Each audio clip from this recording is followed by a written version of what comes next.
સુરતની શિવશક્તિ ટેક્સટાઇલ માર્કેટમાં આગની તપાસ ચાલી રહી છે। પોલીસે જાણવાજોગ ફરિયાદ લઈને તપાસ શરૂ કરી છે। પોલીસે એફએસએલની ટીમને સાથે રાખી છે। માર્કેટની અંદર સ્થિતિનું પંચનામું કરવામાં આવ્યું છે। ઘટના સ્થળે હજુ 3 ફાયર ફાઇટર અને 40 જવાનો તૈનાત જોવા મળી રહ્યા છે।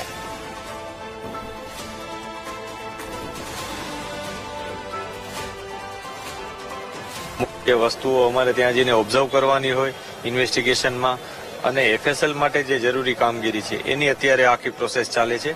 બિલ્ડિંગ ખૂબ જ મોટું છે એટલે ધીમે ધીમે આખી કામગીરી થઈ રહેલ છે અને ત્યારબાદ જ એમાં અમે કોઈ આગળની બાબત જણાવી શકીશું।